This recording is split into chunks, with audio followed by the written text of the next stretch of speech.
Hello. This is the Witch King of Samra, and I promised a video to talk about Tekumel setting, so let's get started.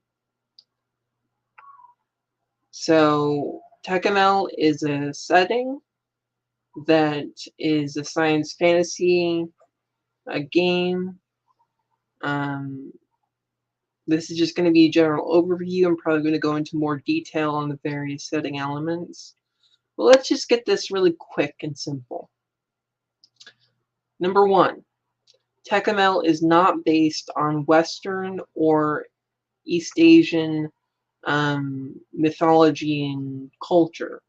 This is a very complex, hierarchical, tradition-bound civilization or set of civilizations set on an alien planet that is so far in the future that the distance in time between now and the uh what's the name of this, the ancient Egypt, when the first pyramids were built, that's a shorter amount of time between now and then than when Tekumel was discovered and the time Tekumel takes place. So yeah, Tekumel takes place probably in the 100,000 plus years in the future. Um, Tekumel was discovered around 60,000 years after the present day. And further, Earth had suffered a nuclear holocaust that wiped out practically every northern hemisphere civilization, society, whatever. And everyone on the southern hemisphere scrambled to recover, but that's all incredibly ancient history for the Solyanu and everyone on Tekumel. Second to note, after I just derailed the thought again, sorry, ADHD brain. Secondly, the gods have an ever-present and quite honestly alien life in Tekumel. All of the temples have sacrifices, like human sacrifices, and to be perfectly honest, the people who go and become sacrificed, they truly welcome it because they realize that they are being ushered into the afterlife of their god.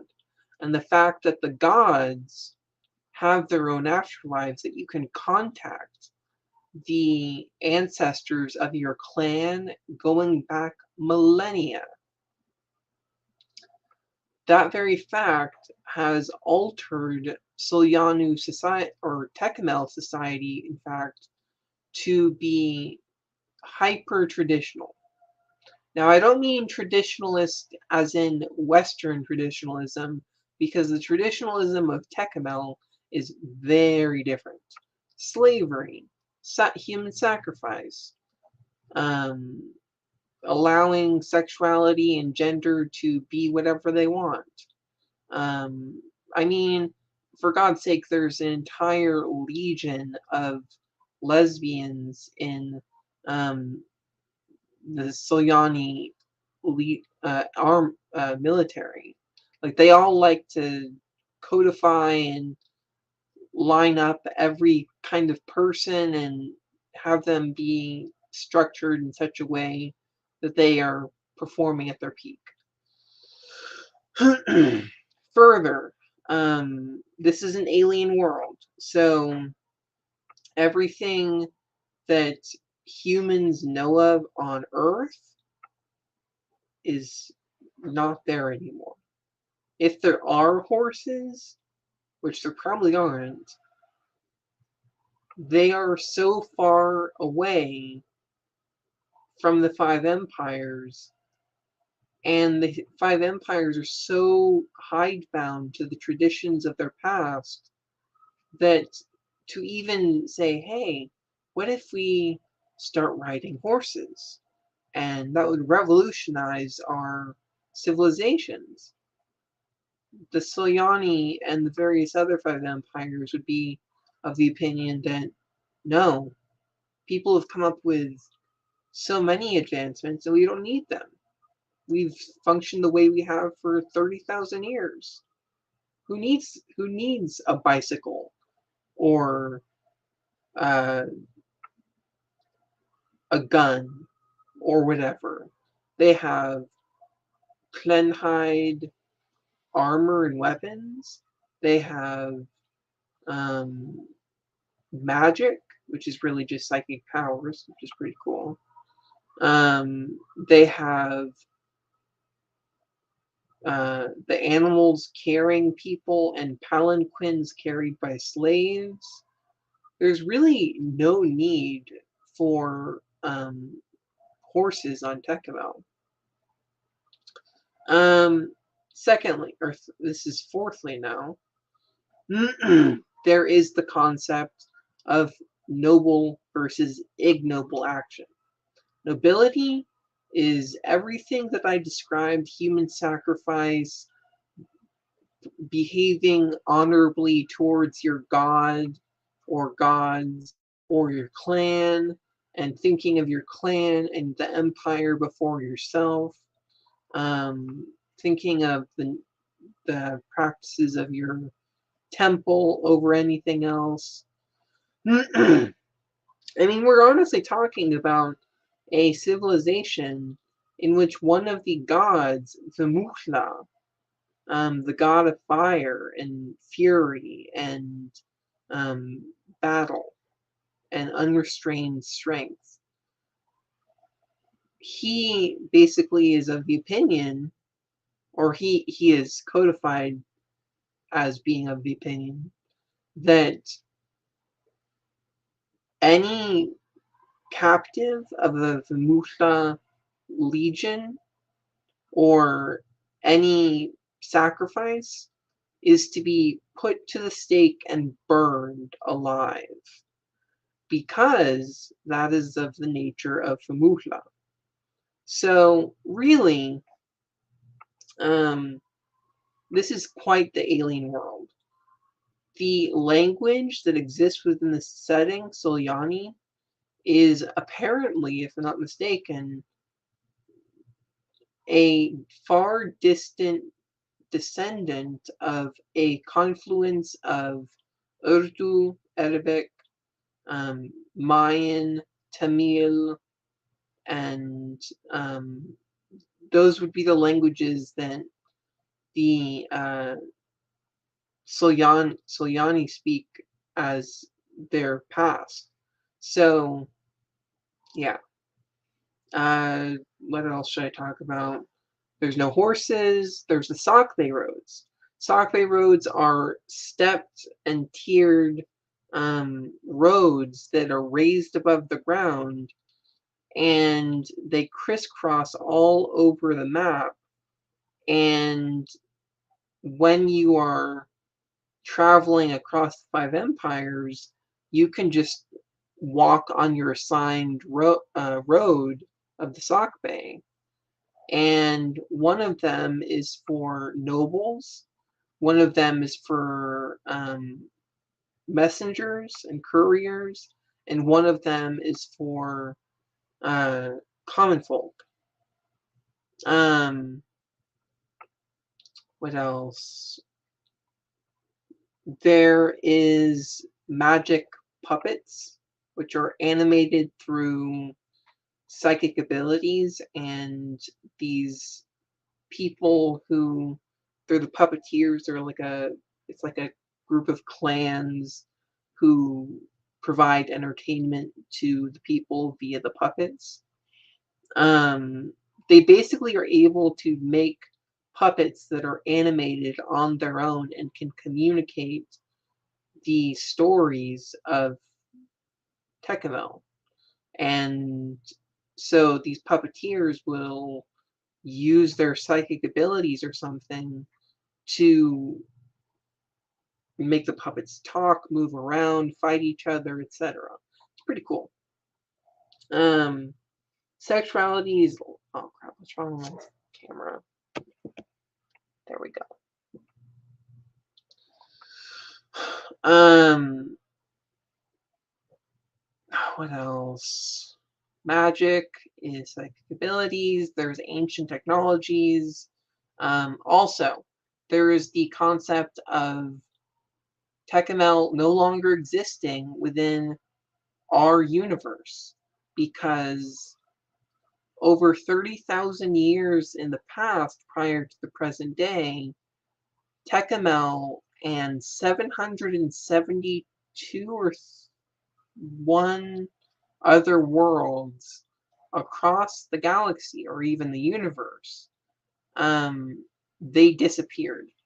Oh, and one last thing before I close up the stream, I should mention that the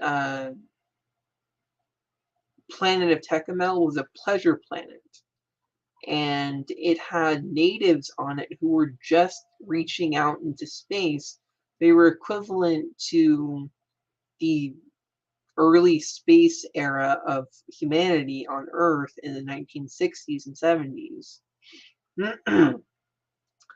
But when humanity and its alien allies came to Tekumel, um, they basically extinguished so much life of the natives, put them into reservations, and basically used defoliant to cordon off and destroy as much of the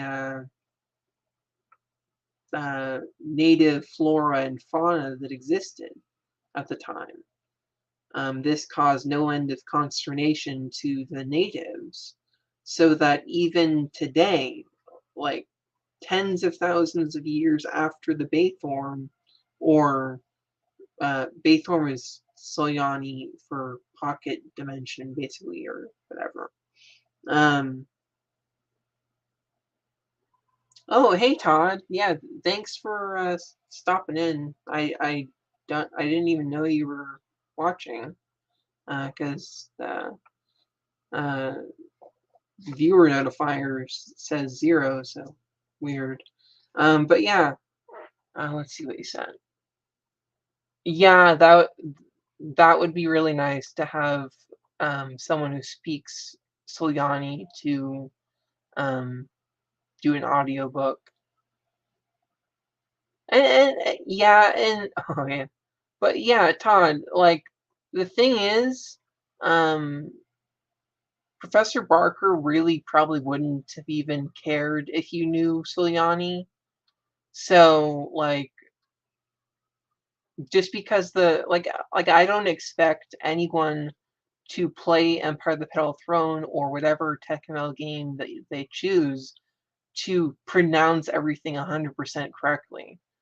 Um, Not everyone's going to be a whiz at uh, using linguistics and philology, or whatever it's called. Um, so yeah, like the whole idea of needing the language to be exact to how Professor Barker spoke it, that's that's kind of unreasonable in my opinion. Um, but yeah, uh, what else should I talk about, Todd? If you're still here.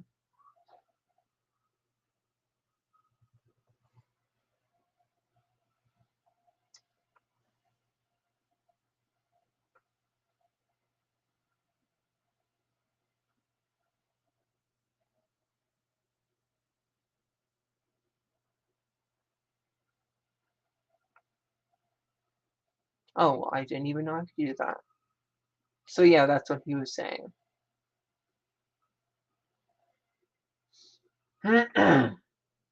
Well, I do believe it is getting late for me especially. So, okay, fair enough.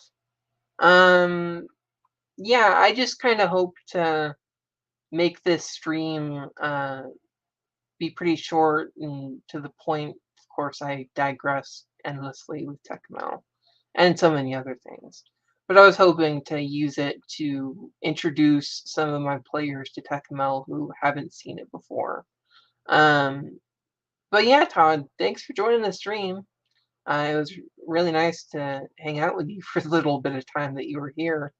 Um, yeah, I'll talk to you later. And this is the Witch King of Samra signing off.